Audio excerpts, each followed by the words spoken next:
All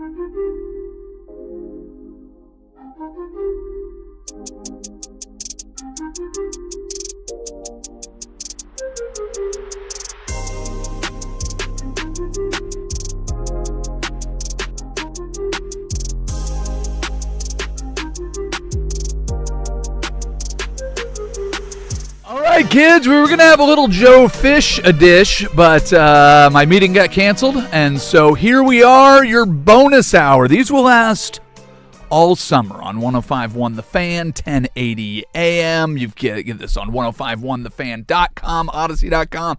It's summer break for the Ducks, so there is no Duck Insider, so bonus hours until August 1st. It's all very, very exciting, but you know what?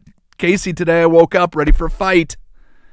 I didn't think I was going to have to fight against sport, but here it is. The Evergreen School District has pitted girls lacrosse versus girls flag football. I thought my only sports beef that I was going to have was against pickleball and anybody that plays pickleball. The noise that it makes, somehow taking the worst parts of tennis, the worst parts of ping pong, mixing it with square dancing, calling it a sport. I thought that was going to be my only beef. Again, we have respect for the padel players. Wait, listen, that is taking the fun part of tennis and adding squash and or racquetball. I'm all for that. Whatever reason pickleball was invented, this is the equipment we have in the space that we have. The fact that people just go onto tennis courts, and tennis is a wonderful sport, and instead of using the green softballs that make virtually no noise, switching it with a wiffle ball and a smaller net, and you have to stand here at this point, and if your feet go like this, and it's got to bounce 3 times, spin around 6 times before you can go over here. It's well, nobody gets hurt playing it. Yeah, except for everybody eventually gets hurt, because just like any sport, once you get good at it, you have to run harder. Once you have to run harder, Achilles start to pop. So don't get me started on that. But here I am, flag football, something I'm very excited about. The growth of flag football gives more people opportunity to go out and play. I played flag football, was available as the only football option when I got to 7th grade for our middle school. So I played that. We switched to tackle football in 8th grade. So I'm all for that. We did 7-on-7s where we would go out and play. You're not using pads. I don't think we used flags, but I'm sure we probably did something of that sort. Some of two-hand touch. I'm trying to remember how we did that. I know I played in 7-on-7 tournaments. We played at one at the new Rose Garden when I was in high school. It was most likely two-hand touch. Yeah, we weren't doing flags. Yeah, it had to have been two-hand touch. All my 7-on-7 tournaments. Then it was two-hand touch. I for some reason that popped in my head the other day. I was like, did we just play two-hand touch with actual referees? So we did. Listen, football was my favorite sport as a kid. You throw a football at me right now, I'm going to catch it. That's one of my favorite things to do, is just get the pigskin, chuck it around and play catch. And what is flag football? It's playing catch with a football. Take out the tackling and all of that. That's what you got. The NFL has embraced it, put their arms around it. It's going to be an Olympic sport in 2028 for men and women. Fantastic. The NFL just went and challenged the best flag football players in the world in a tournament. Tom Brady's out there, and they got whooped up on. Oh, they got clowned. Sports are different. We just talked about the big 3. 3-on-3 basketball is now going to be publicly available. You can buy into Ice Cube's league. 3-on-3 basketball, different than 5-on-5. You've got all kinds of sports that have different variations of a sport. I'm all for it. Baseball's got banana ball. I've not witnessed banana ball. Have you? I've seen like the little highlight clips, and I know that that's big. That's a lot more Harlem Globetrotters than it is a variation on the sport. Have you gotten caught up in banana fever? I have, to an extent. Or is that jaundice? Wait, what am I talking? No, banana fever. So you have to an extent? Sorry. To an extent. I do enjoy the spectacle of it all, but I don't think you can get me to sit down and watch 9 innings on a TV. Yeah, I don't know if it's a TV event as much as it is a go to the park. I mean, Autzen Stadium is hosting Banana Ball.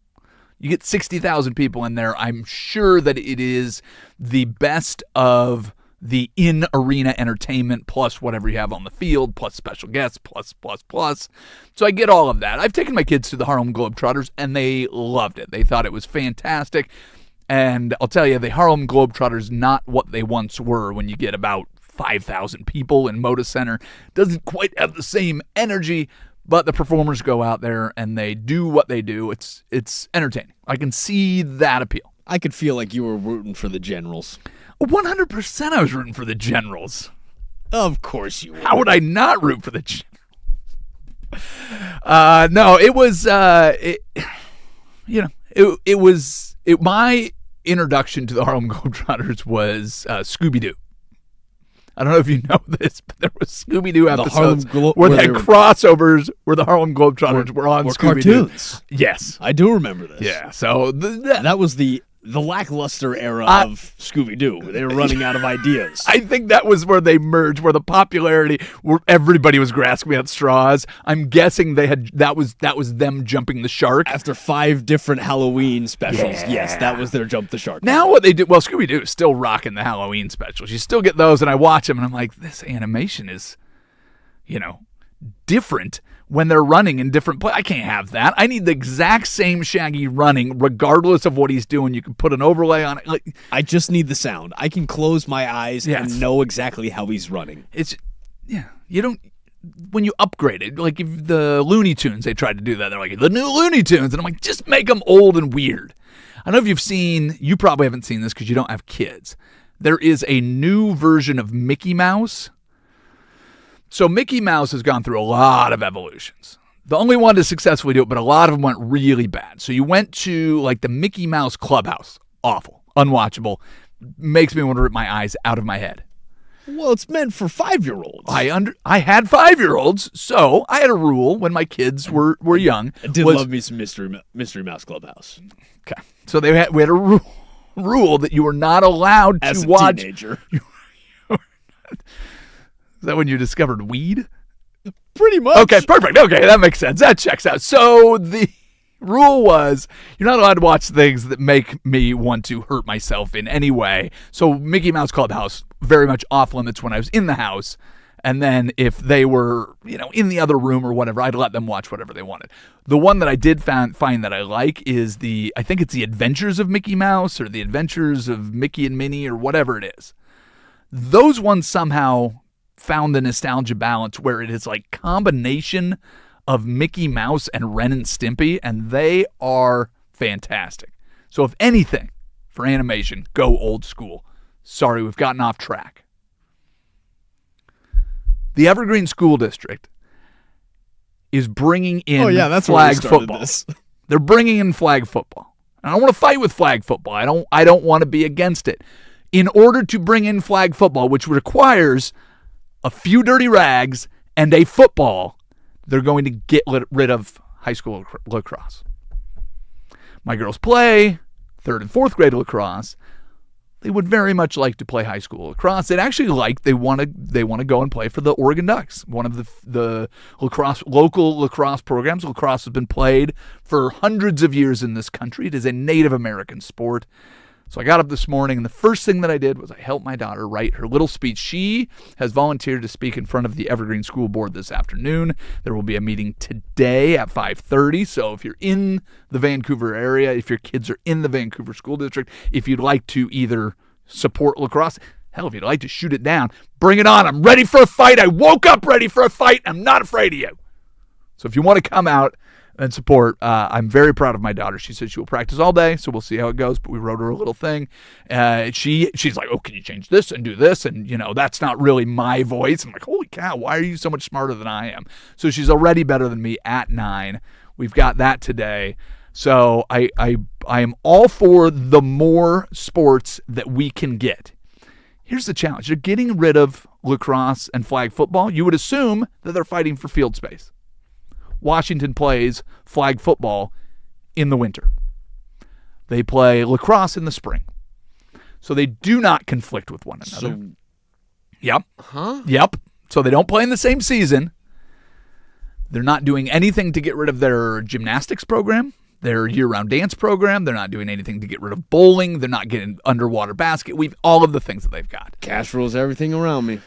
I'll tell you what it is. There's this elitist energy around lacrosse that they're trying to squash. Oh, well, it's just really expensive and the point of entry. And Dude, the goggles that the kids wear, they can wear until high school. I promise you that. And football. The stick that they have, well, and that's a whole other thing.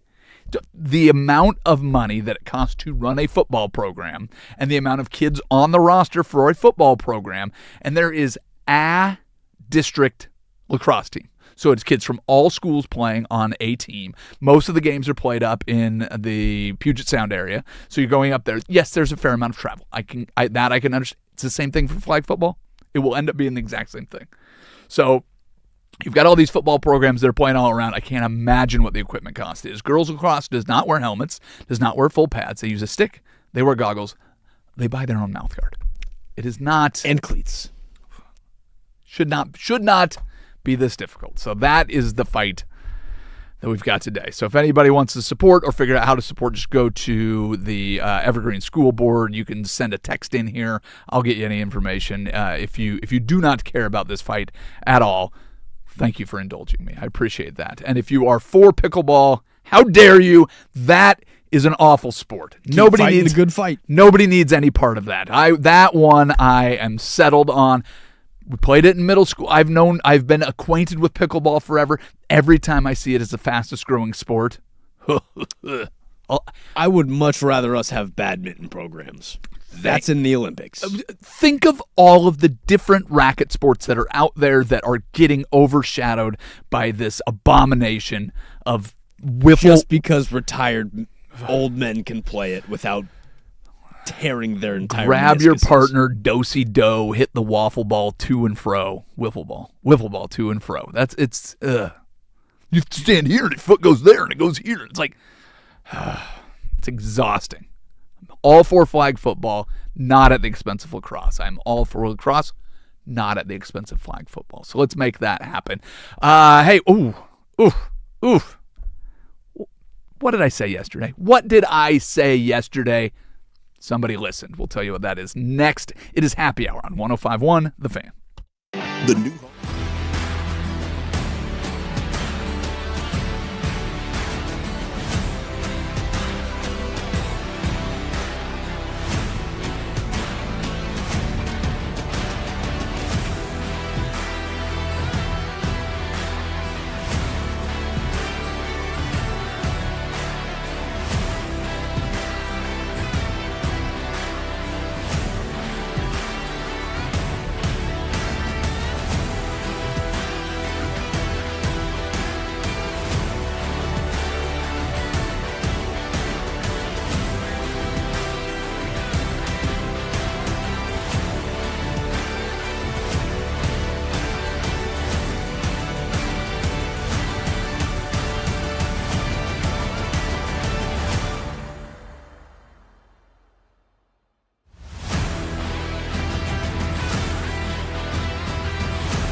503-864-6326 is the fan text line. Somebody on here saying that, unfortunately, cuts have to be made if there is a budget shortfall. This is not a cut that I'm talking about. So if you missed the opening segment, they're going to replace, in the school district my kids go to, in the Evergreen School District, they're going to get rid of lacrosse and add flag football because apparently some parents are asking why they do not have girls flag football available.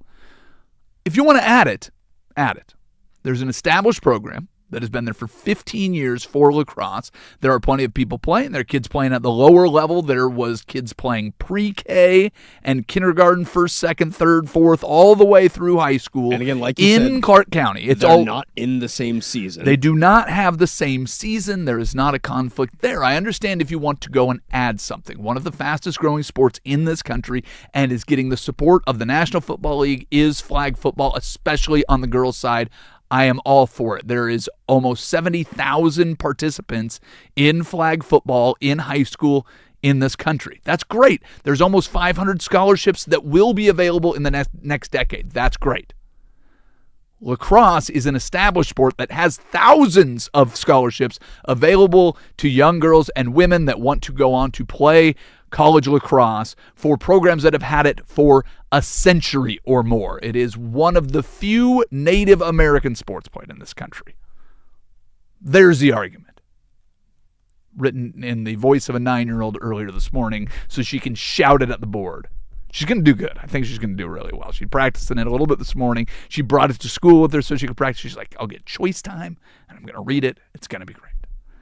Does everybody listen to everything that I say? No, they do not. But yesterday, I told you there is no path forward that Texas Tech wins. Somebody heard me. Somebody must have heard me because the Brandon Sorsby saga is over, at least as it pertains to college football. Texas Tech and Brandon Sorsby have come out and said that they are going to, what's the actual word? They're going to sign him up. They're going to declare. They're going to enroll.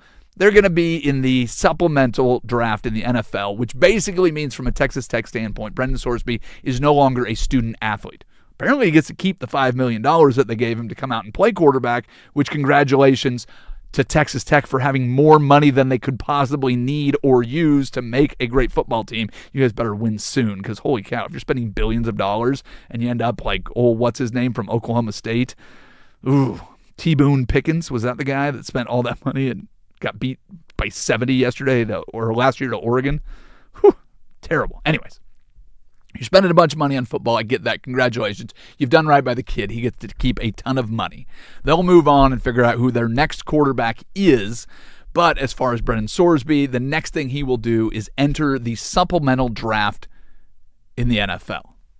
I don't know about you, Casey. Do you have any idea what the supplemental draft is or why it is? I and do who know. has been?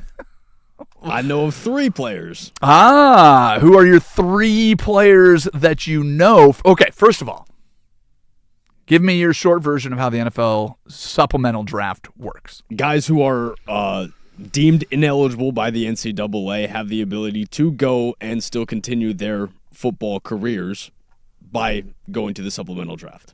Yeah, so basically between the draft and this is June 22nd where he needs to sign up for it, they have since become interested in entering the NFL, so they enter into the supplemental draft. It does not happen every year, and just because a player enters the supplemental draft, or players, does not mean that they have to be drafted. So the way that the teams look at this is there's a guy sitting there, and they go, I guess I'd give a 5th-round pick for that guy. Everybody goes, Well, I'd actually give a 4th-round pick for that guy. Whoa, that's pretty good. Actually, you do it the other way. So it'd be like, I can give a 1st round, and then you go backwards. But either way, you're close. And so everybody, I'd also give a 5th-round pick for that guy. Then what they do is apparently they have some weird lottery system where the worse your pick was in the regular draft, the more ping pong balls you get, and that bounces around. This explanation was far too long for me to understand or care. They break it down into 3 separate lotteries, one to determine the order among all the teams that won 6 or fewer games. Yeah. So pretty much the teams that would have ranked There are 1 three. through 10. You got it. There are 3 different lotteries. They determine the team. None of that really matters if multiple teams are not interested in the player. So basically, they figure out the order of importance of who gets it through a series of lotteries that includes ping pong balls, and you have a better chance the worse you were last year. So if you have the number 1 overall pick, does not mean that you have the number 1 spot in the supplemental draft, I guess is a point. So now let's say we go through, nobody wants to put up a first round valuation on a player, then you would move to 2nd, 3rd, 4th, 7th, whatever. So on. Now, if multiple teams put in the same valuation and offer a draft pick, so you have to use draft capital from the next season. So the 2027 draft, if 2 teams decide, Steelers are one of the teams that might be interested in a quarterback. Arizona Cardinals are another team that might be. Let's say they both put in a 3rd-round pick. Whoever ends up higher in the lottery would then get him and would use that draft pick that would now be eliminated from the draft picks in next year's draft. Perfect, right? So that's basically how the whole system works. So the next question is, if he's not eligible to play college football, how is he eligible to play in the NFL? Is there any precedent here? And there is. Have you looked at this at all? So there are 2 guys that are currently on NFL rosters that were deemed ineligible by college football and are now eligible and playing. I don't know who the second one is, but one of them is safety Jalen Thompson. Ooh. Well, Jalen Thompson was in the supplemental draft, but was not, forgive me, ineligible because of gambling is where I should have really put this. So, yes, you're correct. So, Jameson Williams, Calvin Ridley. So they did not go through the supplemental draft process. There is a kid named Hunter Decker who is a quarterback, and he was at Iowa State in 2023. He ended up being deemed ineligible and then ended up playing in the NFL. He ended up on the bottom of rosters, and you've never actually seen him play. The other guy is a guy named Kayshon Boutte, who in 2023, between April 2022 and May 2023, made more than 8,900 wagers. Tell me if this sounds familiar. Including at least 17 college football games. At least 6 of those involved LSU during that span. So he was arrested for this after the draft, but no discipline from the NFL. So guys, not necessarily going the supplemental draft route, but were in trouble for gambling on college sports. So there is precedent for that. Now, the next thing you have to know on this is, well, how good is Brendan Sorsby?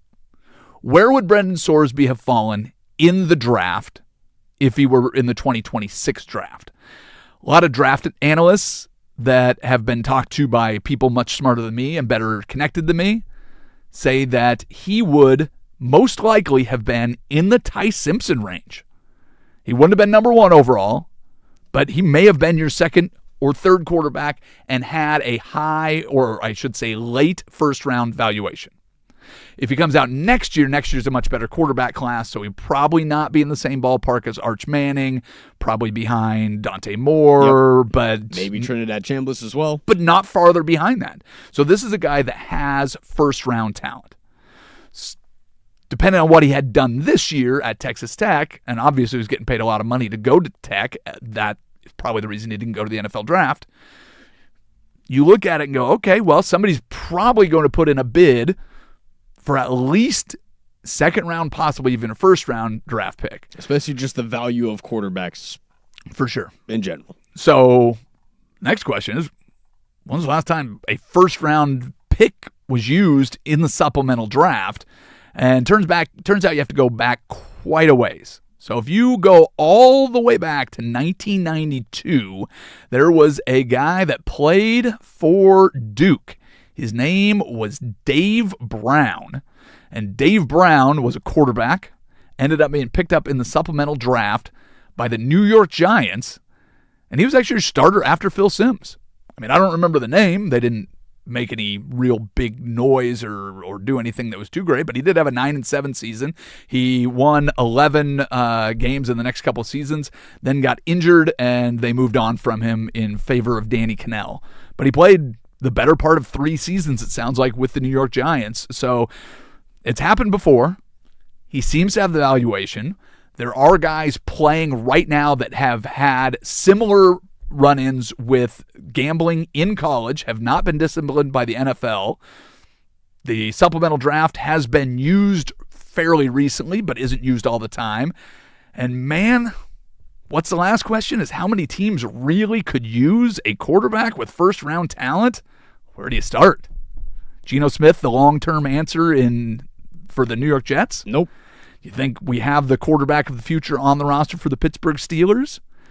Do you think this guy might be better than Jacoby Brissett, Gardner Minshew, and Carson Beck? The Steelers will not touch this. But I get it. That's way too much fire. That you may be right, but just looking around the league and going, all right, where are the teams willing to take a swing? The Dolphins just signed Malik Willis to a 2-year deal. Is that something that you're really going to want to go with? Sounds like Michael Penix Jr. not even ready to start practicing. He has not been medically cleared. You've got Tua and what you might have from Michael Penix in Atlanta. So point is, you only need one team to be interested enough to go after a guy that threw for 2,700 yards, 25 touchdowns, 7 interceptions, ran for over 600 yards last year, and here he is. All you have to do is use one of next year's picks. How high do you want to go? Or that's interesting. Well, but or you wait it out and wait until he's an undrafted free agent. Well, sure, but if you may not use a first-round pick on him, but you wouldn't throw your hat in the ring for a 5th-round pick in next year's draft? Well, if everyone is just seeing all the smoke that's going towards Sorsby, and then that starts to scare them, I'd be a team that says, yeah, that's a guy that we're not going to touch, but then behind closed doors, if we can get him for an undrafted position. Well, sure, of course, if you can get him steal. Undrafted, but then you have to go and negotiate and do all of that. But here you have the supplemental draft. That's how it works. I mean, you tell me if he's got a grade somewhere between Dante Moore and Ty Simpson, all you have to do is go out there and throw in your bid for one of your draft picks that you have next year, and boom, you've just added a quarterback already that could potentially be the guy. Obviously, there's a lot of smoke because there's interest in him as a player. Texas Tech doesn't go through all that if they don't think that he's going to make their team markedly better, right? So you go through all of this. There are other guys. I mean, Kayshon Boutte's, his resume sounds pretty similar.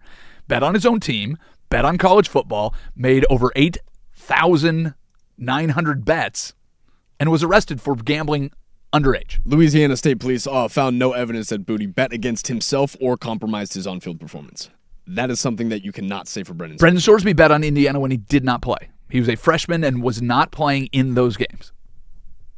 Again, that's the difference. Well, no, that's not the difference. You bet on your team. They're saying that Kayshon Boutte did not compromise his play. Mm-hmm. Brendan Sorsby did not play in those games. So, maybe I'm wrong, but I think it's just a difference of how you approach the conversation. When you have a guy that's betting on games that you're probably betting for him to win. Well, yes, but if he's not the starting quarterback and he's not playing in those games, it doesn't impact the performance on the field. So I think that's the same as Boutte. Yeah, that's what I'm saying. Okay. So they're very, very similar. I'm saying it's the same, other than the decision. Other than Sorsby, again, had evidence filed against him that people said compromised his on-field performance. Okay. He wasn't on the field, but it still compromised his performance. That's interesting.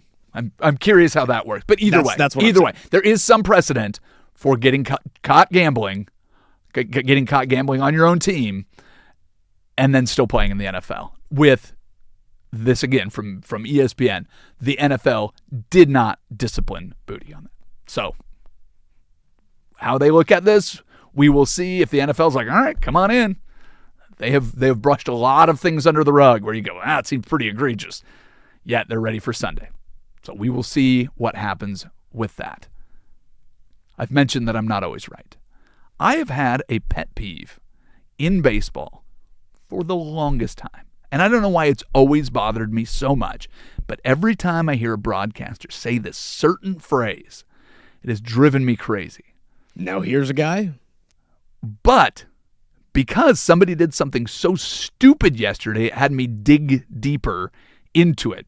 Fascinated by both the dumbness of the play after the greatness of the accomplishment that led me into rethinking one of my pet peeves. I will tell you what that is after we walk over to the George McCoy at Warren Allen Sports Desk and see what else is going on. First on the Fan, Chiefs head coach Andy Reid has seen no distractions as far as Travis Kelce as he prepares for his wedding with Taylor Swift. They're getting married at Madison Square Garden. I have failed to click onto a headline. Is that a true thing?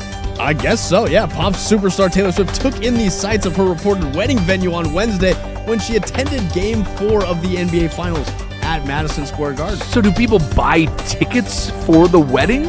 She is a business genius. Everybody's going to want to see it. Everybody's going to be a part of it. Put on a show, kids. Let's go. But head coach Andy Reid said there's no doubt that some of his Chiefs teammates are also ramping up for the campaign ahead of the attendance to celebrate Kelce.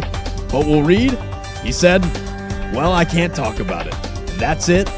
Can't talk about it. All he really cares about is at the reception, will there be more nuggies? Give me some nuggies. And for more sports scores and stories in 60 minutes, I'm Lowercase from the George McCoy at Warren Allen Sports Desk. Hurt, missing work? Insurance companies acting like jerks? Don't call your mom. Call George McCoy at warrenallen.com. The home of dirt and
Just to put a bow on the Brendan Sorsby conversation we were just having, I went back to an article from May 29th from ESPN. It said between September 2nd and October 22nd, 2022, Sorsby made at least 40 wagers on Indiana football and or individual members of the team. According to the documents, the bets ranged from $1 to $114 and totaled at least $850. Sorsby redshirted during the 2022 season and was a scout team quarterback. He didn't compete in games during the period in which he made bets on the Hoosiers. The wagers stopped 2 weeks before he made his debut against Penn State on November 5th, 2022.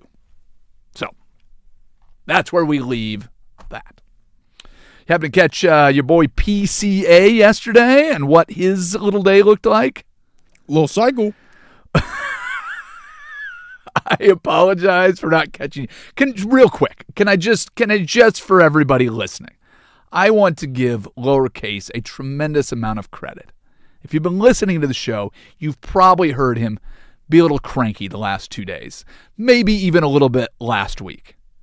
Casey is shouldering a heavy load this week. There is no Patrick Harris on the firm, so it is a Danny solo show. So that means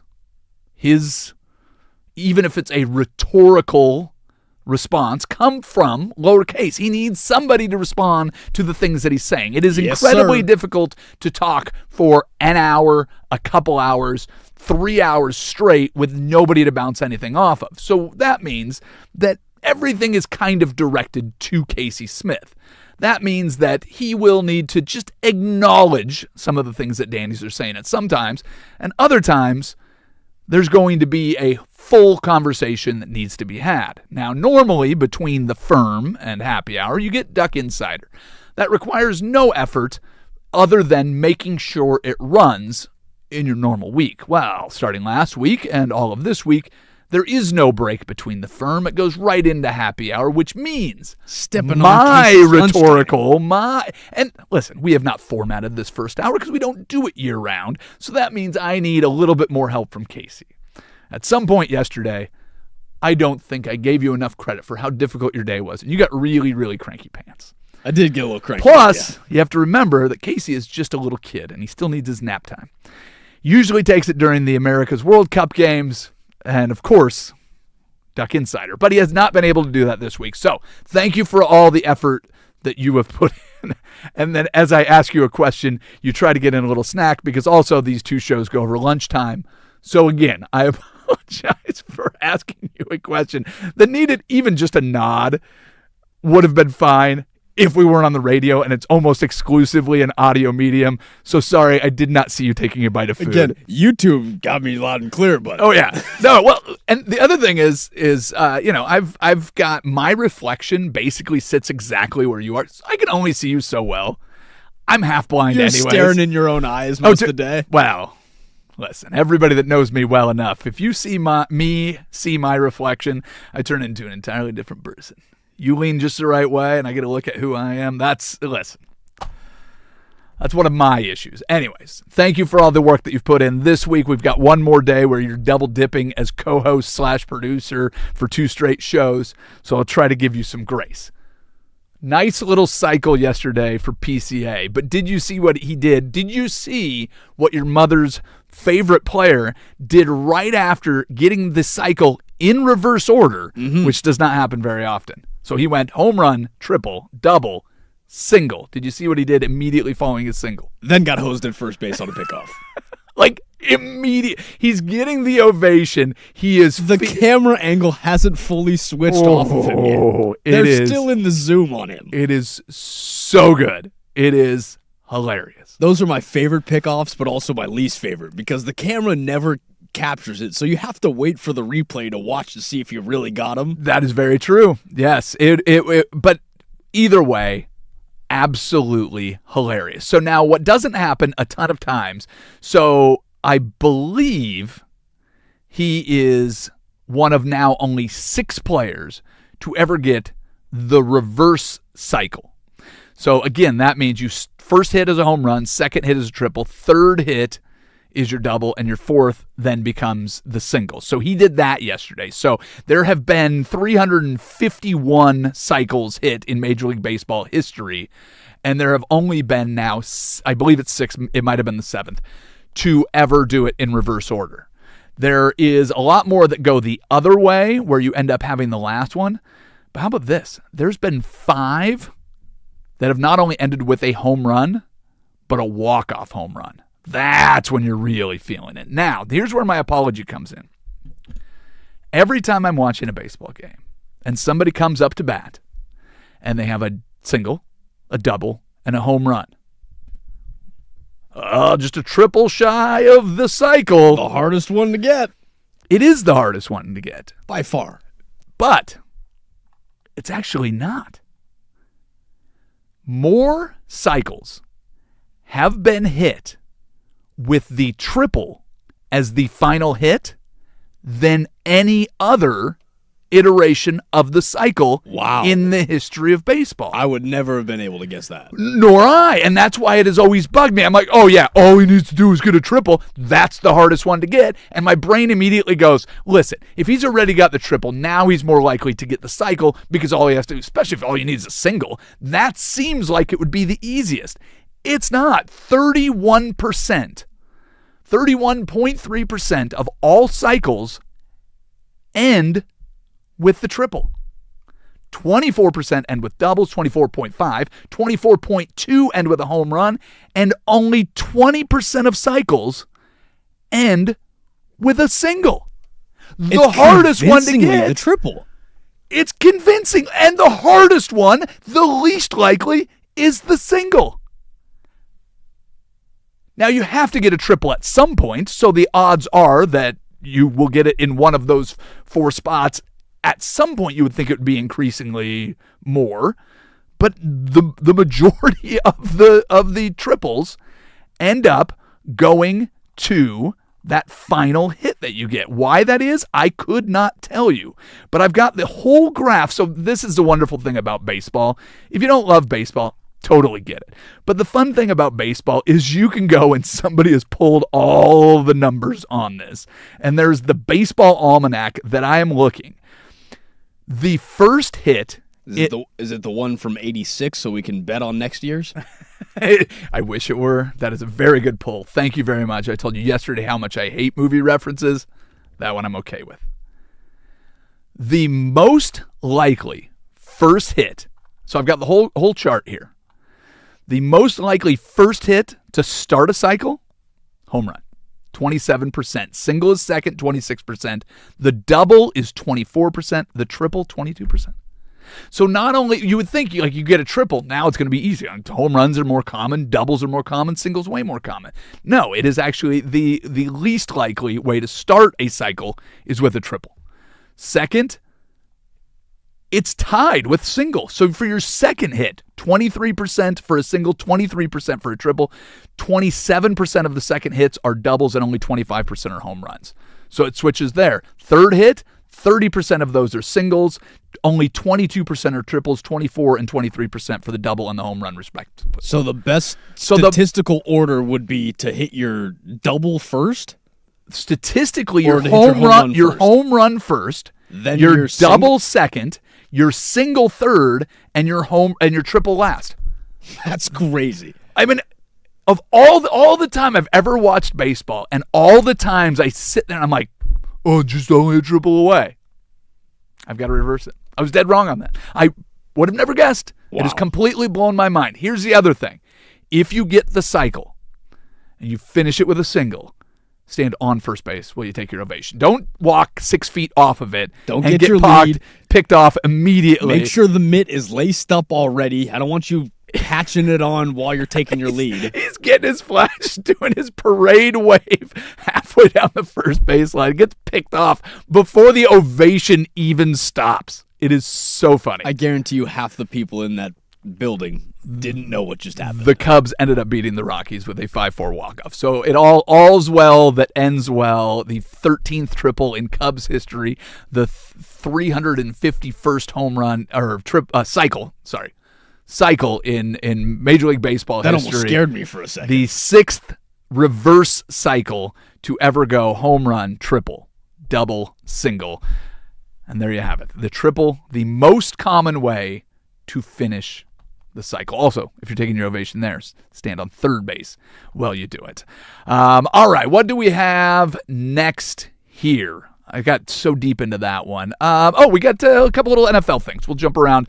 We've got some updates on where some of your few remaining free agents, at least one of the big names, has gone, and we will tell you that and a little bit more next. It is Happy Hour on 105.1 and the Fan Sports Network.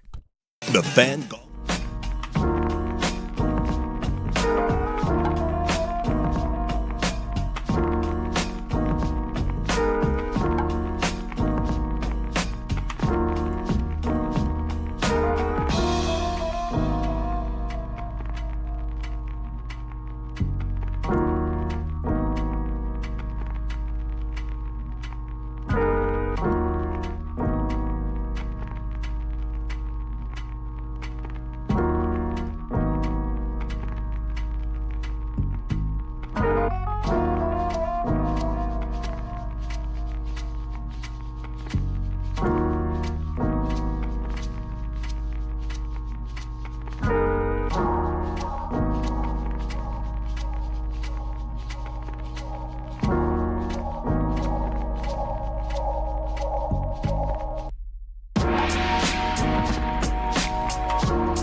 All right, from the text line 503-864-6326, the question was, are there any cycles where the home run was an inside the park home run? Thank you so much. I absolutely love that question. I'm sorry that I did not think of that before. I already mentioned that there is the natural cycle. There have been 5 of those that not only went in order but ended with a walk-off home run.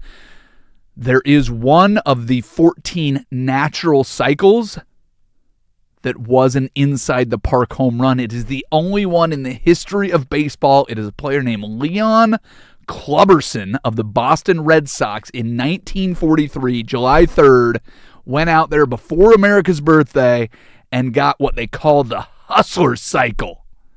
Got a single, a double, a triple, then an inside the park home run, the only one ever to happen in the history of Major League Baseball. Leon Clubberson. Culberson? Oh, am I reading it back? I like Clubberson better. Culberson. Clubberson sounded better. I know. Well, I can't read, so it's Clubberson. Culberson. So, did you watch? Were you a big Culberson fan? Sorry. Is that your grandpa? In 1943? There is a great question that we don't have it doesn't make any sense to do on air, but during the World War II era, there was a pitcher that got back-to-back MVPs. And that was an era where a lot of the names you don't recognize anyways. His name is Hal Newhouser, but he's part of a bigger trivia question that I always like to ask people about baseball. I'll ask you that after that, but I've given you the hard one. But there is 9, I'll give you the question, I'm not going to answer it. There are 9 players in the history of baseball before Barry Bonds did it in like 1991 that had back-to-back MVPs. The 9 players that did it represented 1 player at each position. 3 outfielders at pitcher, catcher, first, second, third, shortstop. So that is a fun trivia question. We don't need to get into it. Cam Jordan is back with the Saints. They decided not to pick up his option at the start of the offseason. They have now signed him to a 1-year deal. You pointed something out to me that I had never thought about. I had seen the pictures before, just not it's not the first thing I think of when I think of Cam Jordan. We get another one. His photo that he takes for the program for the Saints, those are fantastic. Where my brain went to on this is he is one of what we had last week as the top 15 free agents available. So with Cam Jordan off of the books, he was number 7 on ESPN's top 15. That means your top guys still sitting out there. Taylor Decker, offensive tackle. Stephon Diggs, who has now been cleared of any wrongdoing, will not get any discipline from the NFL, as your number 2 free agent sitting out there. Joey Bosa still on the edge. I didn't realize Deebo Samuel, when I pulled this up earlier, is still sitting out there available. He is your number 4 free agent. His 2025 team was the Washington Commanders. You might not remember that because they were awful after being really good the year before.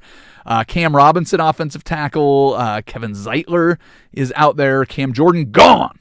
Jonnu Smith at tight end. Bobby Wagner at linebacker. Mekhi Becton at guard.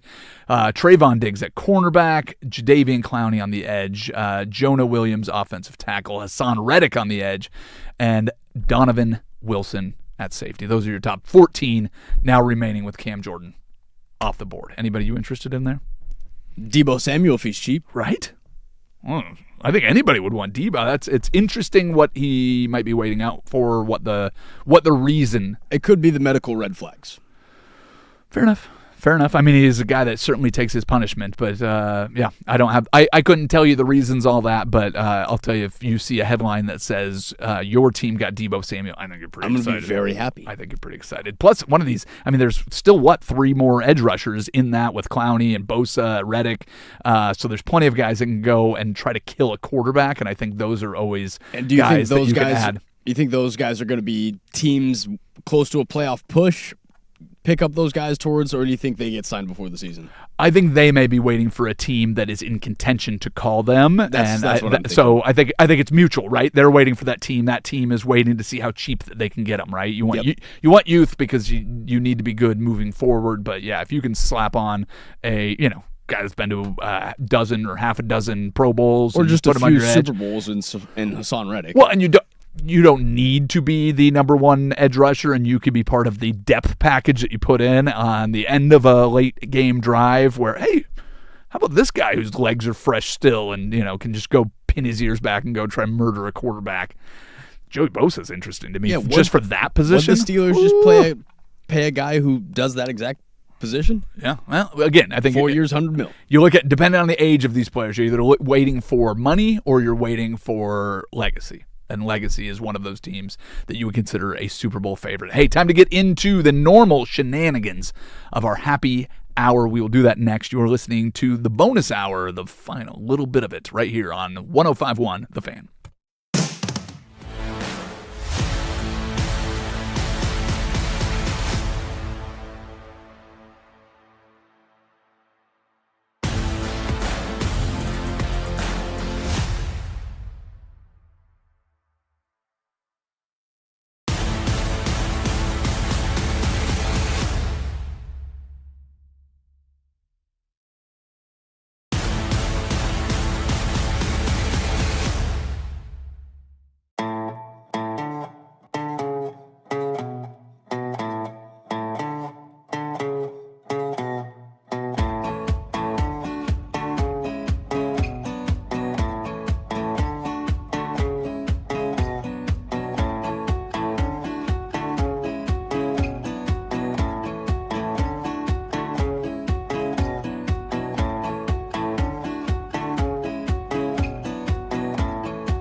Now, from the George McCoy and Warren Allen Sports Desk, a Sports Center update on the Fan Sports Network, 105.1 FM and 1080 AM. This sports update is brought to you by Mountaintop Metal Roofing. No maintenance, energy efficient, fire resistant, and a lifetime warranty. Do it once, do it right. Visit mountaintopmetalroofing.com. First on the Fan, Texas Tech quarterback Brendan Sorsby has plans to apply for the NFL supplemental draft. According to Pete Thamel, in a stunning reversal in the saga over his eligibility after he admitted to betting on college sports, Sorsby will pursue the NFL in the supplemental draft. The last supplemental draft came in 2023, but no one has been selected since 2019 when the Cardinals selected safety Jalen Thompson with a fifth-round bid. Your Portland Fire fell to the Minnesota Lynx 107-74 last night. Natasha Howard finished with 18 points as the leading scorer for Minnesota as 7 Lynx players finished the game in double figures. Fire moves to 7-9 on the season as they will host the Seattle Storm inside the Moda Center tomorrow at 7 p.m. Make sure to catch all the coverage for tomorrow's game over on 9:10 a.m.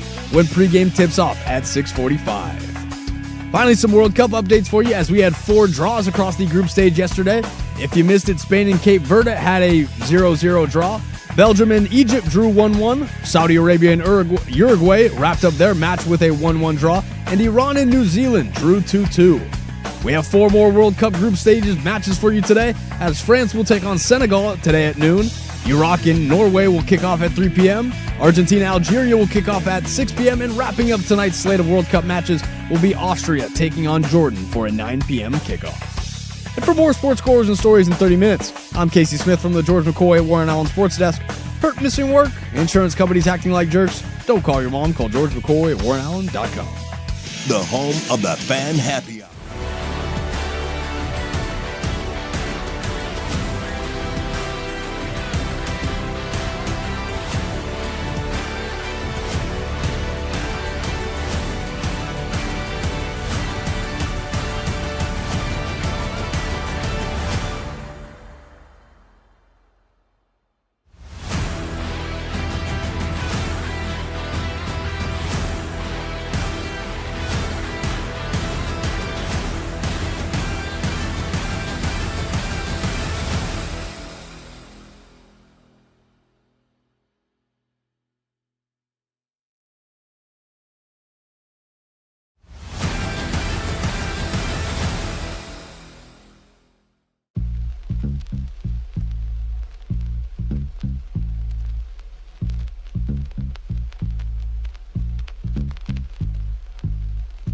Hey, happy Arborist Appreciation Day, all you beautiful radio listeners. Thank you for dropping in on our little happy hour. Hope you got some of the bonus hour. We're doing those all the way through August 1st when Duck Insider will return to get you ready for college football season. Tomorrow on this show, Dusty Herrera will join us for our weekly chat about college football while he will try to educate me on the value of that sport. Went okay last week. We appreciate you listening. If you're watching us on YouTube, here's a hand gesture just for you. You're welcome. If you're listening on the radio through 105.1 FM, 1080 AM, online at 1051thefan.com, Odyssey.com, the Odyssey app, or you ask your smart speaker for all-day happy hour prices, and this is what you got. Use the fan text line, 503-2GO-FAN. That's 503-864-6326. Use it. Use the text. Use the chat to share your thoughts, ask questions, solicit advice, or answer me this, dear listeners. Are you serious? Lowercase, were there really 4 draws in the World Cup games yesterday? You played 4 games and you don't have a single winner? What are we doing? I have told you that I have tried to get into this. I don't want to not care about this sport. I don't want to. It's not pickleball. I am fine with the idea that soccer has a place in the world, the bringing of countries together for a celebration. I've told the story. I took a Uber in Disney World from the hotel to the park. We went to the Animal Kingdom. It's a long way away from anything else. We get in. Our driver was from Qatar. He said going to the World Cup game was one of the greatest experiences of his life. He also said that he will never go back because it'll never be better than that because once is enough and he's all good there. But I understand that there is some value in this tournament. 4 games in one day, 0 winners. The total accumulation of all the effort from all these countries to get there, to host, to do all of this. 5 goals for this side, 5 goals for that side. Total, nobody gets anything. Move on to the next day. Barf. 8 goals yesterday. 4 matches, 8 goals. It was only 8 goals. I gave them too much credit. It was 4-4 between 8 teams. Blah. One was 0-0. It was probably the best game. Oh, did you see all the passes that were... All right, I'm going to try. I'm going to get back into it. I want this thing to be if it's not on the field, there had to be something great off the field. I've got 3 things to hopefully conjure up some excitement. It's not just the Knicks. The Knicks were very exciting, right? The whole thing, the pandemonium in Madison Square Garden, the spectacle of it all. The spectacle outside of it. Well, good news.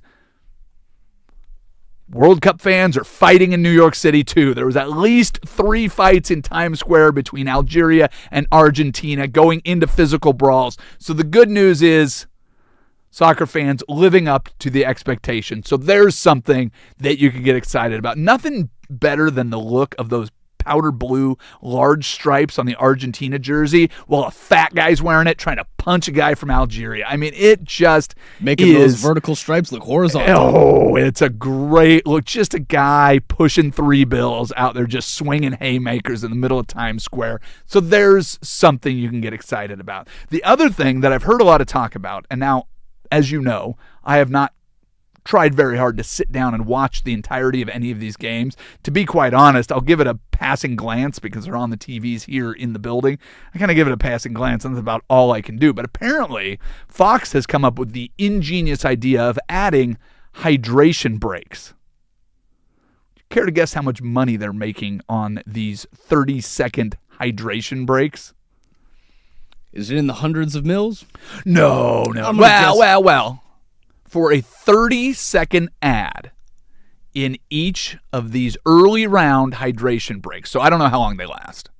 And I don't know how many they're doing. I'm not paying that much attention. But to buy an ad in those, $200,000. Once we get into the actual games featuring the U.S., $750,000. Yeah, so we're not in the Super Bowl commercial territory But that's for yet. No. But that's just for a 30-second ad. In how long are they? 2 minutes or something like that? So you can get I think so. 4 ads in there. They're doing what, 2 per game? Doing pretty well. Not bad. Well, the beautiful thing about soccer is they just play continuously and it's constant. Nope.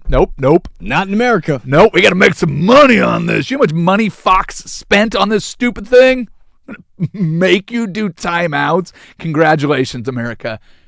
Ruining the world's game. I love that for you. That's fantastic. And if you'd like another feel-good story, besides brawls in Times Square and the money-making efforts of the Fox Broadcast Company, how about this? Mexico's got a little duck that wears a jersey and waddles around. It's super cute. I'm a fan. Yeah. Oh, now wouldn't it be? The duck is named Merlin. He is an internet sensation, and he's official mascot of the Mexican national team during the World Cup. It's adorable. If you need something to feel good, if the games yesterday didn't inspire you that this tournament is worth your time, if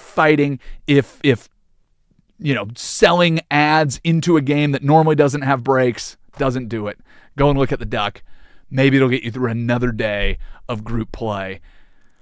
All I can really hope for, the only thing that's going to keep me engaged in this thing, we need the U.S. to keep winning. Otherwise, I'm going to duck out pretty quick. And you know what is next week that's going to distract me from the World Cup?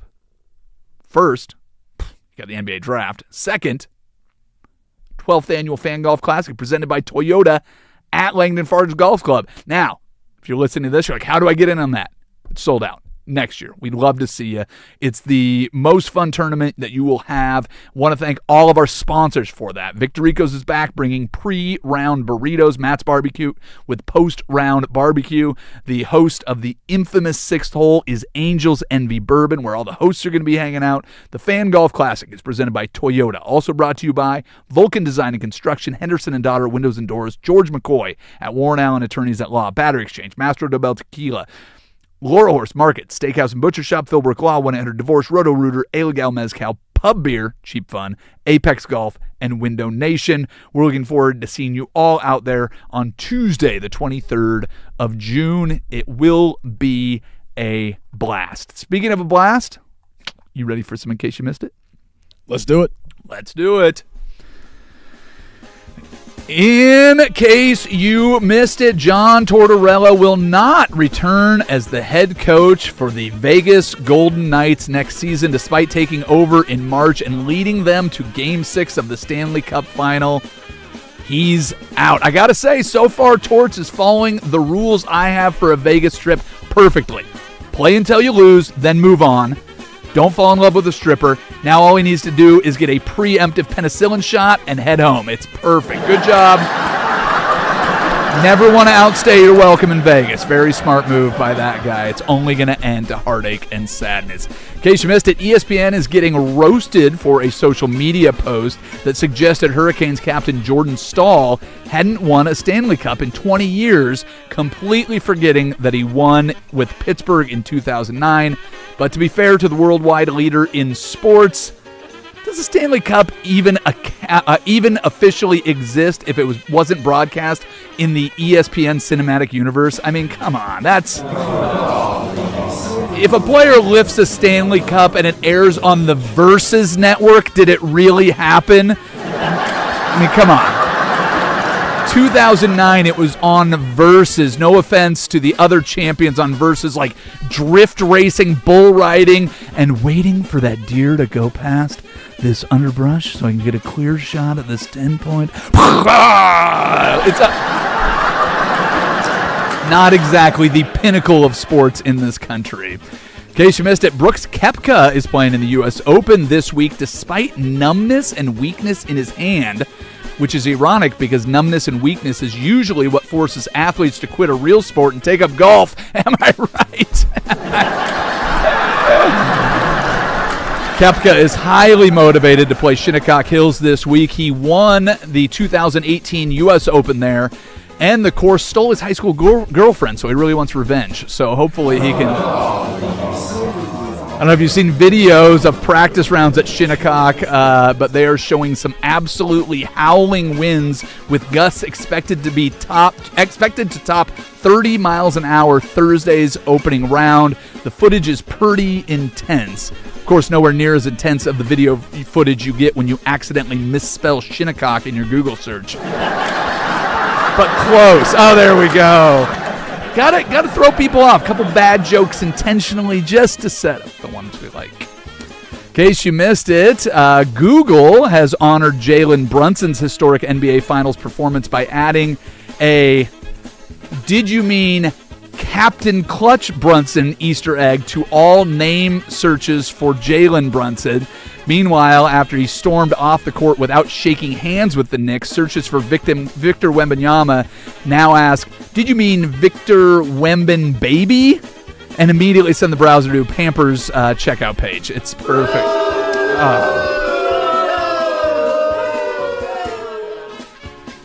I had a lot worse ones. I didn't really like that one either. I'm with you. I'm with you on that. That is appropriate. I told you I'm going to be tougher. I challenged you yesterday to be tougher, and then I threw in a couple just to check. We'll see how this one goes. Finally, in case you missed it, Knicks owner James Dolan delivered a bizarre pre-playoff speech asking his players to emulate ancient Spartans by making extreme personal sacrifices, including abstaining from sex.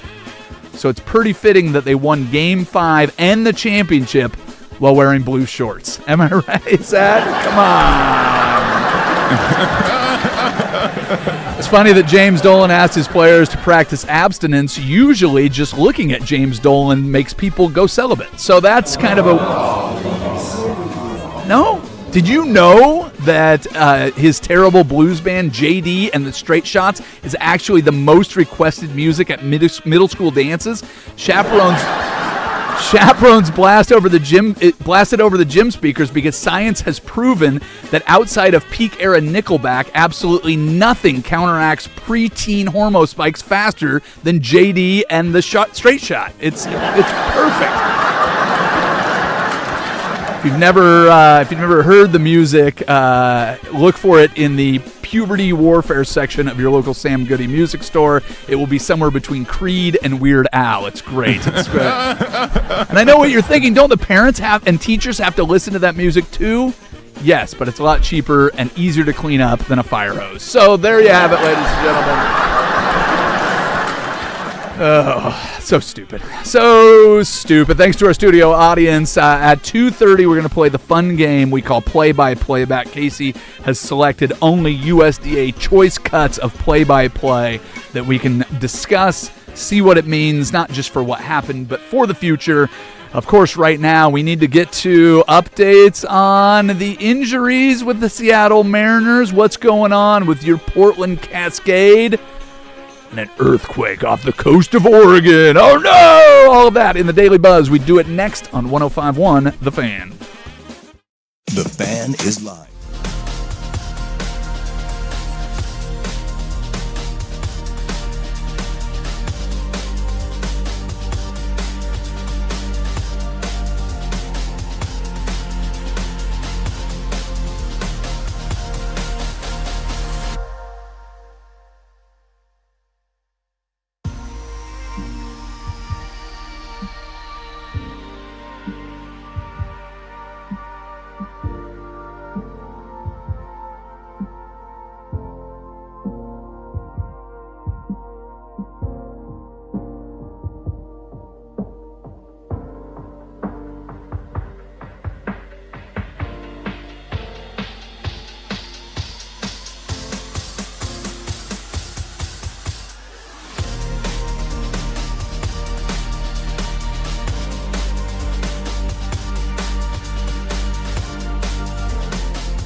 As the Seattle Mariners sit on just a half-game lead in the American League West, they need something to turn in their favor, and tonight they should be getting the return of their catcher, of their 2025 home run leader, of their platinum glove backstop, Cal Raleigh, coming back. What did he do in his rehab stint after trying to play through a oblique injury to start the season, which included an 0-for-38 stretch, and then actually going on the IL for the first time in his career?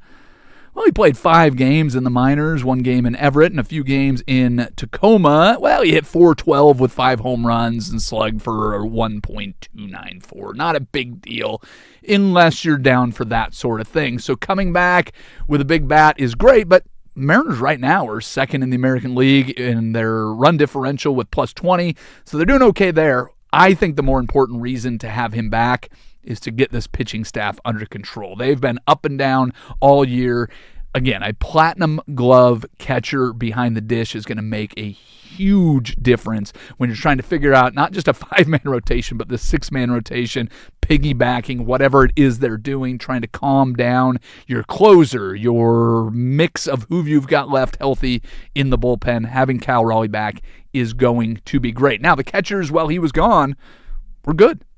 I don't know, I wouldn't say great, but they were certainly good. They filled Feasible. in admirably. And Johnny Pareda, who is a journeyman and has bounced around the league a little bit, is staying with the Major League club, where Patrick Wisdom will be the one sent down to AAA. So you are keeping 3 catchers on the roster for pinch hit opportunities and for DHing and platooning and all the things that the Mariners are doing. So congratulations to Pareda for making the most of his opportunity, and Mitch Garver as well. The Buzz.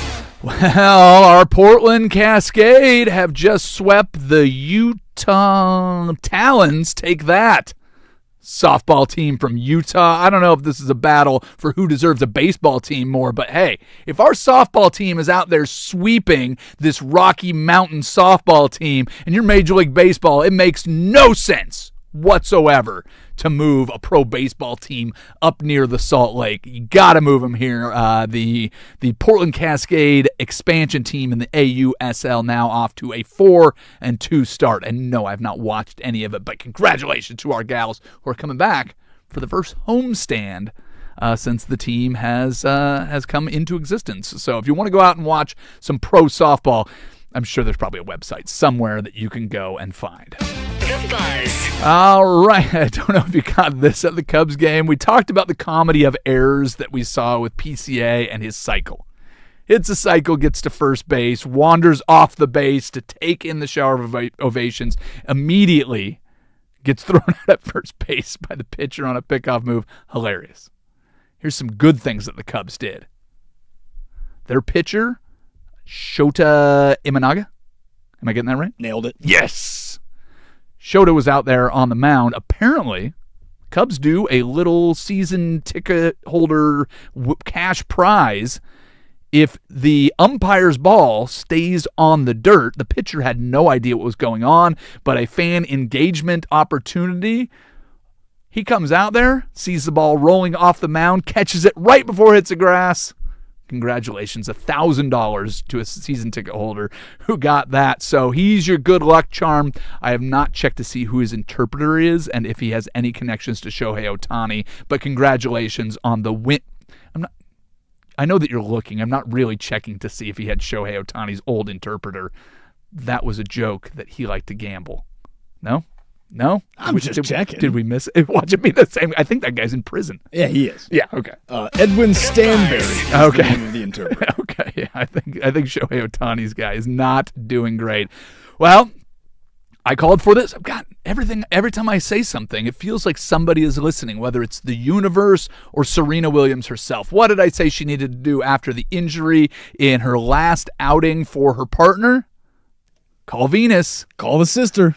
Guess who's playing at Wimbledon? The Williams sisters are back. 14 Grand Slam doubles titles, 6 at Wimbledon between the two. Their combined age is now 90 years old, and they are going out to play at Wimbledon. I think this is awesome. If I was able to be this good at any one sport, I would play it as long as I could. You had a 4-year hiatus for Serena, but now going out and play with her sister, that is awesome. Even if it's just the fun to go out there and play and you love it, you're not expected to win this tournament.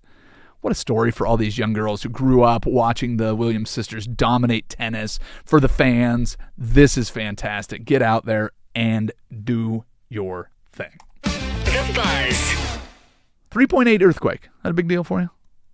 Happened yesterday big. afternoon, just west of Bandon, about 150 miles. No resulting injuries or tsunamis, but just let you know about the earthquake activity. Did I tell you about the one that we had when we were in Maui? No, you didn't. Got there, landed in Maui, and I'm sitting there eating a little, I don't know, I think it was lasagna when I got there. We were staying with a friend, and we're sitting there and just kind of BSing, catching up, and sitting there. And all of a sudden, our hostess, looks down at my feet, and she goes, "Is that you?" And I go, "What are you talking about?" And then you could just feel the swell, and the whole thing started to shake. I don't know if you've ever gone to an island for vacation and immediately had a 6.0 earthquake land on the neighboring island, but it was a little bit of tension when we first got there, but no tsunamis, no nothing. But yeah, that's kind of dicey. That's an intense one. Yeah, 6.0, pretty good size. It's funny, the magnitude, though, like, up to like 5 is like meh, and then you get over and like anything over 5 is just like. But every decimal it increases by an order of magnitude, not by that fraction. It's logarithmic and not incremental. So it gets really bad. Then when you get up in those big numbers, that's when towns collapse. And luckily, no part of that. But yeah, kind of scary to be on the coast and feel any of those tremors. But the one thing that I always look for is no resulting injuries or tsunamis is good news for Bandon. Of course, Bandon golf courses way up on the cliff. I think they're plenty safe. But we were out there a couple years ago. They're redesigning a couple of the holes, the 16th on Sheep Ranch, among them because of erosion. So that is something at least to be aware of. Is those golf courses, may take a couple thousand years, but they are on the schedule to be at the bottom of said ocean at some point in the not all that distant cosmic future. They will erode away. But hopefully we're playing golf in another 1,000 years, and you and I will be robots, and we can enjoy it and watch the last little bit of the original course fall in. With that, let's walk over to the George McCoy at Warren Allen Sports Desk and see what we know. This sports update is brought to you by Reynolds Defense Firm. If you've been arrested for a DUI, you need a team of attorneys that you can put your trust into. Call Reynolds Defense Firm today, online at reynoldsdefensefirm.com. First on the fan, have you heard about this New Zealand footballer who has slowly become the fan favorite in the World Cup? I think you know that I have not. I'm more excited. Here's what you got to beat, though. Mexico has a duck in a jersey. You got me? I think I might. That's the bar. Go for it. All right. Well, an Argentinian commentator called New Zealand defender Tim Payne the least known player in the 2026 FIFA World Cup, and millions of soccer fans acted as if it were a personal insult on Payne's behalf. Payne has seen his Instagram following grow from less than 5,000 followers to more than 5 million since a social media personality, El Scarso, called him the tournament's least known player in late May. The two have made amends in the time since then, though with Payne meeting El Scarso earlier in June, Payne even gifted him a kit and thanked him for all the attention that he has received in his social media post. I saw this story yesterday when I originally saw a few highlight clips of, again, why am I seeing New Zealand highlights? Yeah. Well, this Tim Payne guy... He's going to play for a Paraguayan team. He just got signed to a pro deal or something. I don't know who this guy is. Well, he has a song, and it is the best World Cup song I think I've heard. Oh, yeah? T-Pain? I'm going to have you listen to it during the break, and I'm going to give you the full breakdown of what the opinion is when we get back. I mean, you can play a little clip for play-by-playback. Do the people need to hear it, or is it not safe? I think the people might need to hear it. Okay, yeah. Clip off a little bit of it. Maybe we'll do it as our last. We'll make room for it in play-by-playback. All right. For more sports scores and stories in 60 minutes, I'm Lowercase from the George McCoy at Warren Allen Sports Desk. Hurt, missing work? Insurance companies acting like jerks? Don't call your mom. Call George McCoy at warrenallen.com. your home for the Oregon Ducks. The Fan Sports Network, 105.1 FM and 1080 AM. Hi, I'm Chuck McDowell, the timeshare cancellation guy and founder of Wesley Financial Group, and I want to set the record straight. I am not an attorney. I've never wanted to be an attorney, and the truth is I really don't even like attorneys. If I sound like an attorney, I apologize. But what I've learned in my 15 years in the timeshare cancellation business is you don't need to be an attorney to get folks out of their timeshare. After 15 years and over 50,000 cancellations, I can tell you with confidence, we know how to get you out of your timeshare. Call us today and we'll send you our timeshare exit guide absolutely free with all your options for cancellation. Attorneys, this was meant to be funny, so please don't sue me, especially my friend Kenneth from Black River Falls, Wisconsin. Call now for your free timeshare exit.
Gets it, fires up a three.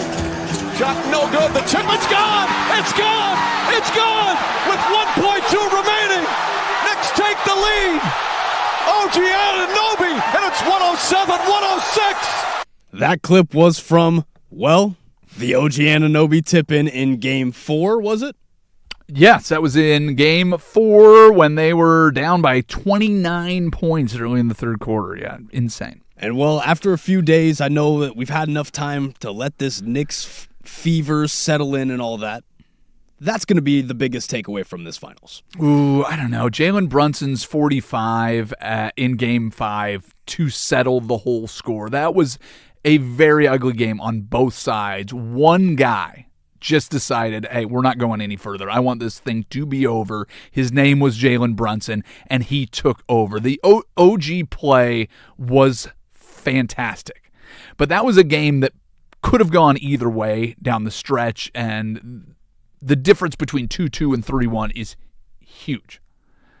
45 in a closeout game when your team scored 94. Scored 49.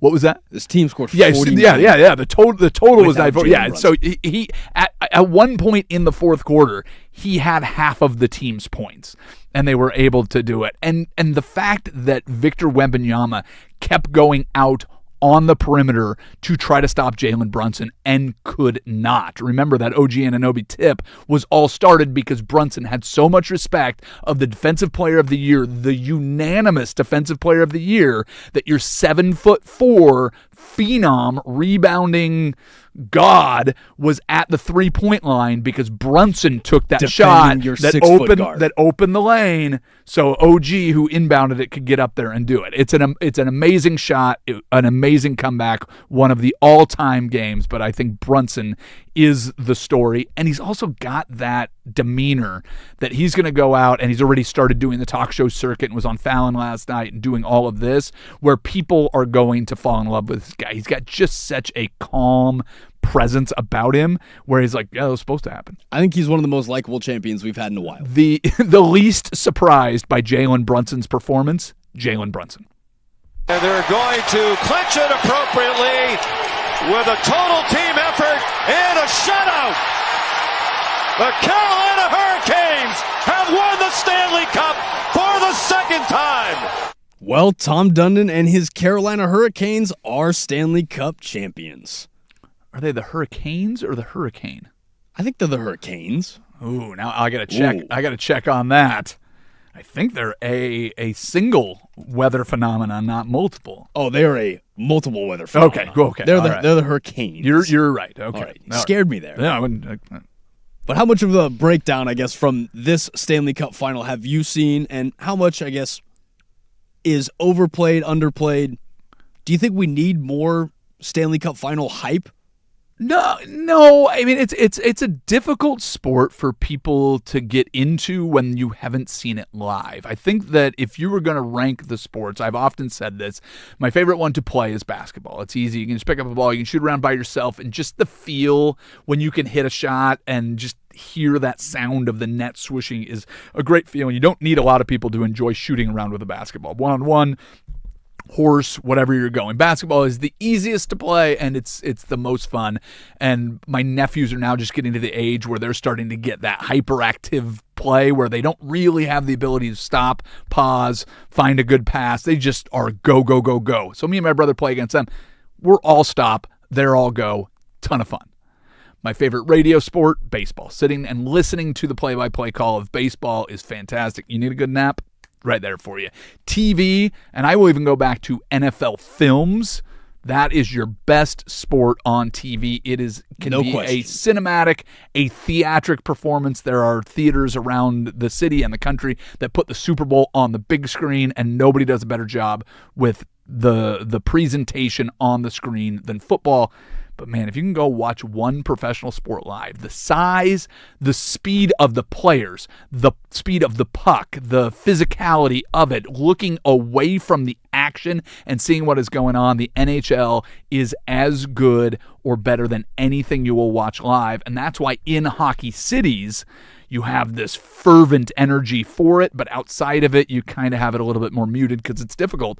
And in the Pacific Northwest, if you want to go and watch a game in Seattle or Vancouver, it's going to cost you a pretty penny. Now, if you want to go see a game in LA, it's going to be a lot less. So my recommendation, if you want to go find the least popular teams in the least frantic cities, but go down where the Lakers, Clippers, and all of the things going on in LA will distract people and go to a Kings game, you'll fall in love with it. It's awesome. So as much as I'd like to say yes, I think baseball suffers from this as well. get a local team, and you'll see the popularity just go through the roof. How quickly Vegas became a hockey town, how quickly Seattle became a hockey town. There's been the failure in Phoenix, and Atlanta's failed a few times, but for the most part, when you can get people and give them that product on the ice really quickly and have success like you've had in Vegas, that's a hockey town now. Right below us, Mauricio Pochettino. Balogun, can he get inside? Still Balogun, Flo Balogun!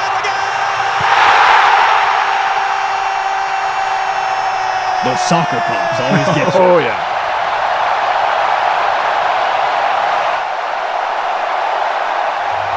Well, that goal was from the USA's win over Paraguay in the first Very round. good. Nice job. I almost said Belgium. Again, a lot of soccer's been going on for me lately. Belgian, we're coming for you. We're coming for you. Wait, will they be? I don't know what's I going don't on. think we'll ever play them. I couldn't tell you. But I know you're kind of throwing a little bit of shade over here on my enjoyment of this World Cup festivities so far. I'm not saying that you're not enjoying it, but your fandom and your knowledge of the sport, I think, is probably a little exaggerated. Can your fandom get there before the rest of you? Before the fandom is easy. Like the USA emblem. I watched the Olympics, and they will give you a quick tutorial of how the sport works, and by the end of it, I am fully immersed in it. I don't need to be a savant to understand it. I remember putting on the X Games a few years ago, and they were getting ready to do the knuckle huck. Have you ever watched a knuckle huck? No, I have not. Do you know what a knuckle No, huck I do is? not. Do you ever snowboard? I don't. Okay, snowboarding, one of my favorite pastimes as a youth. It's still something that I very much enjoy, going up to the mountain. I actually turned in my snowboard for skis earlier this year, but just being on the mountain is one of my favorite things. I do not watch the X Games a lot, and part of it is because those guys terrify me. They jump off the biggest things as fast as they possibly can. So when I start watching the knuckle huck, it turns out what they do is instead of going off of a jump, the hill just makes a natural turn down for the landing area. So what they do is they just launch off of the transition between the slight uphill and the downhill, and they just throw themselves into these insane moves. I had never heard of it. If you said knuckle huck to me without that description, we might get thrown off the air.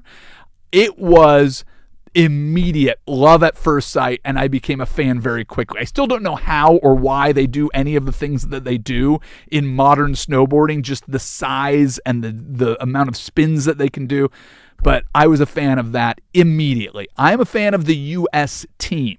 If they make it to a final, I understand the history that would be involved. I understand the grandeur, the winning in your home country, and the opportunity for that. I will get into it. I think the South Africa Vuvuzela year, the U.S. made a nice little run. I remember sitting down to watch those games when they got into the knockout, and it becomes appointment television. So yeah, I'm a fan of the United States of America. I'm not a big fan of soccer, and I'm sorry, 4 draws yesterday. Well, the U.S. plays on Friday, so I don't have to care till Friday. You don't. But just don't give me that, like, you're a soccer guy. And you can be a fan of Not the World once Cup. have I claimed to be a soccer guy. All I'm doing here is doing what you're doing for the X Games. I'm going to look, I'm going to enjoy, and if there's anything I need to talk about, I'll talk about it. All right. Well, in the break, I'm going to assign you to watch some knuckle huck and tell me if you're not a fan right away of that. I got one more for you. Bring it on. And this is a fun one. All right. No será la copa de Chamal, como mi abuelo decía. This is now the new song for New Zealand's World Cup team as Tim Payne is climbing up the social media rankings. Is this Espanol? He plays in New Zealand. That's the best part of it. No, well, yeah, apparently he just signed with a Paraguayan team, but this is Spanish, yes? 100%. Yeah, and I don't think that is a very commonly used language in the Isle of New Zealand. So, hey, this is somehow his official song? No pain? No pain, no gain. Oh, I love this. No pain, no gain. I'm telling you, I gave you my World Cup thing yesterday. The Red Sox game with all the Scottish fans singing in it. We need more of this in American sports. I'm okay with that. I will borrow things from the World Cup. That actually is really that's a banger. It's stuck in my head till now. It's real good. It is pretty good. Hey, we had a big monument get a pretty sweet facelift in Washington D.C., but doesn't look nearly as good as we were promised. We will discuss that next when we do one more for the road. You're listening to Happy Hour on 105.1 and the Fan Sports Network. The new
All right, kids, if you missed anything from this show, past shows, future shows, find the podcast, 1051thefan.com, Odyssey.com, the Odyssey app. 1,221 sockeye yesterday. All right. Lowercase, what do we got on the fan text line and the YouTube chats we need to address? Got a question that says, what is that corn dog intro from? I haven't been able to find it.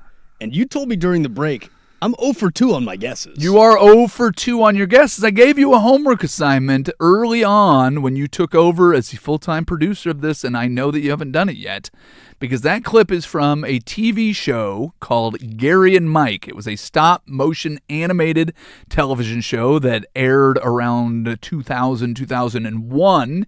It was written by 2 writers from In Living Color, and it was animated right here in Portland, Oregon, actually a few blocks from where we are now.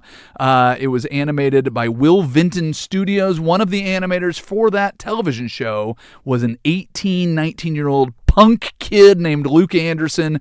So go find Gary and Mike. It's on YouTube. You can watch the entire season. That is from an episode called Corn Dog Ugly, the episode that I probably did the most animation on of any of the episodes that I worked on. So go and check it out. I imagine it's still very funny. Who did the voice for it? Because it sounds like Drake Bell to me. I want to say that his name was something Fitzpatrick. I have to look it up. That was Gary speaking there. The other voice was Harlan Williams, did Mike in the series, but I want to say something Fitzpatrick. But I cannot remember that guy nearly as well. He didn't go on to do much more than that and a few other things. But, well, you look that up.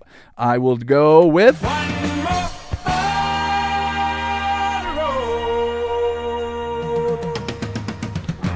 Things might look horrible, but that's how they're supposed to look. This was perfectly expected. Yes, we spent $14 million.